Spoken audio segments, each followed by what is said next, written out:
قول لي يا دكتور شريف، قول لي يعني ايه معنى السعاده؟ قول لي ازاي اتدرب على السعاده؟ في تدريبات كتير، في حاجات كده اسمها بوزيتيف سايكولوجي انترفنشنز او التدخلات المتعلقه بعلم النفس الايجابي. ايوه. تدريبات جابوا ناس وخلوهم يعملوا التدريبات دي لمده اسبوع او اسبوعين او 3 اسابيع، وشافوا تاثيرهم قبلها وبعدها ايه تاثيرها على مدى تقييمهم لسعادتهم، فلقوا انها مؤثره الى حد كبير في معظم الناس. وعملت لها فصل برضو اتكلمت فيها، سردت 16 واحده منها مثلا. فلا تعال ناخد عينه من الموضوع نشوف كده المساله ماشيه ازاي. في تدريب مثلا اسمه 3 أشياء جيده، عباره عن ايه؟ انت جيب ورقه وقلم واكتب 3 حاجات حلوه حصلت لك طول اليوم. في اخر اليوم كده خلصت الشغل مثلا راجع، جيب ورقه واكتب 3 حاجات. انا لما بعمله ب10 حاجات، مش لازم 3 يعني، ما هوش اصل ممكن هنا ما تلاقيش 3. لا، اجبر نفسك انك تلاقي. دي الخدعه بقى في الموضوع، ان انت بتجبر رادار الادراك بتاعك على لقط الحاجات الايجابيه، واعمل الموضوع ده 3 أسابيع. يعني ممكن انقي الراجل بتاع البوفيه لما كان جايب لي الشاي قال لي اتفضل يا باشا وكان مبتسم. بالظبط. انت لو ما عملتش تدريب زي ده مش هتنتبه له. واخد بالك؟ فانت بتدرب عضلتك الذهنيه على التركيز في الحاجات الايجابيه، التقاط الحاجات الايجابيه. التقاط الحاجات الايجابيه دي نقطه جوهريه جدا. مش بقول لك ان انت تطنش الحاجات السلبيه وما تفكرش في الحاجات السلبيه، لكن تلتقط الحاجات الايجابيه. التقاط. تدرب نفسك تعمل على مدار 3 أسابيع. 3 بعد شويه نخليها 4 5 اذا كانوا كتير اكتب. بالظبط. مع كل يوم هتلاقي نفسك مجبر وانت في حياتك العاديه كده بتبتدي لوحدك تلقائيا بتركز على حاجات ايجابيه معينه، عايز عشان عارف انك هتكتب اخر اليوم. حتى بعد ما تخلص لقوا ان السعاده دي تستمر لشهور بعد كده، ان انت اتدربت تدريب ذهني كده ان انت تقدر قيمه الحاجات الحلوه اللي في حياتك. تمام. ده تدريب من التدريبات. في تدريب تاني بيقول لك ان انت اكتب عن نفسك في افضل حالاتك. يعني تخيل نفسك بعد 10 سنين من دلوقتي وانت في اروع واعظم حاله انت تتمناها لنفسك. اكتب، اوصف انت بتعمل ايه في الوقت ده، الصوره عامله ازاي، مين اللي جنبك، لابس ايه، البيت اللي انت قاعد فيه، المكان اللي انت حابب تقعد فيه، الحاجات دي. تمام. واكتب كمان طريقك تجاه هذا الموضوع.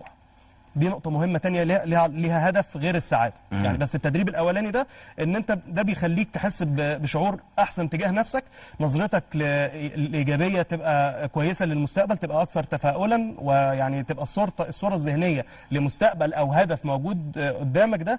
ده مفيد ليك من الناحية المهنية، مفيد ليك من إن أنت تبقى ناجح في حياتك أصلا. تمام. التدريب الثاني ده اللي بيخليك تحسن من ادائك بقى، ان انت بترسم لنفسك علشان توصل لده انت محتاج تبذل جهد قد ايه. بالظبط. محتاج تعمل ايه وتشتغل ايه وتتعلم مهارات ايه وخلافه. بالظبط. حتى لو عملت حاجه ثانيه بعد كده، بس على الاقل خليت مخك يشتغل في الحكايه دي على فتره طويله. ده تدريب برضو مهم جدا. في تدريب ثاني حاجه اسمها مايندفولنس مديتيشن او التامل الواعي. انت عارف الاسترخاء بقى، بما انك كلمتني عن الحاجات دي، في حاجه بقى دي العلميه عندنا اللي هي التامل. الناس اللي بيعملوا التامل المديتيشن ده لقوا ان بيحصل لهم تغيرات فسيولوجيه في المخ. يعني حتى يقول لك اكتر كائنات بيعملوا عليهم تجارب هم الفئران والكهنه والرهبان البوذيين. الناس دول بيعملوا تامل بقى واليوجا والحاجات دي، فبيدرسوا تاثير الحاجات دي على المخ وعلى الحاجات دي. ففي اكتر من طريقه من ممكن من خلالها تطبق الموضوع ده. التأمل الوعي الآني ما هواش بالطريقة التقليدية ان انت تغمض عينك وما تفكرش في حاجة والكلام ده مفيد برضو، لكن التأمل التاني ده عليه دراسات كتير جدا بيقول لك ان انت عيش اللحظة اللي انت عايشها دلوقتي حالا، ركز في كل حاجة موجودة حواليك. اعمل التدريب ده في أطول فترة ممكنة تقدر تعملها. ايه اللي موجود حواليا؟ انا حاسس بايه دلوقتي؟ ملمس البنطلون اللي انا لابسه، ملمس الهدوم، ملمس الكرسي اللي انا ساند عليه، الاصوات اللي حواليا دلوقتي. عيش اللحظه اللي انت موجود فيها، لان مخنا طول الوقت يا اما بيروح في المستقبل يا اما بيروح في الماضي يا اما في شواش عقلي موجود. فكره ان انت تعيش الحاضر دي تدريب على ان انت تعرف تتذوق الحياه وتعيش اللحظه اللي انت عايشها فعلا. يعني لو لقيت نفسك في مره قاعد متضايق، غالبا اللي مضايقك حاجه مش موجوده دلوقتي غالبا، يا اما بتفتكر حاجه حصلت زمان او متخيل سيناريو سلبي حاصل. ففكره ان انت تعيش دلوقتي والان، الان وهنا، دي مهاره عقليه محتاجه تدريب. فبيعملوا لها تامل الوعي الاني بيسموه، او التامل الواعي، او تامل العقل اليقظ. ليه ترجمات بالعربي كتير، بس هو مايندفولنس مديتيشن. طيب هل من ضمن ده فكره، يعني انا حضرت جلسه علاج بالشكل ده اللي هو بتسترخي تماما وبيطلع المناطق السلبيه اللي كانت في حياتك حتى وانت صغير وياخدها ويرميها، بس بعد ما بيختار منطقه ايجابيه، اكتر لحظه سعاده كانت في حياتك بيكتفها جدا جواك وبيخليك تعيشها وكانك شايفها دلوقتي، ويبتدي ياخد السلبي ويروح للمنطقه العاليه دي ويحط عندها فيضيع السلبي وتعلي الطاقه الايجابيه اللي كانت عندك زمان. هل ده برضو علم؟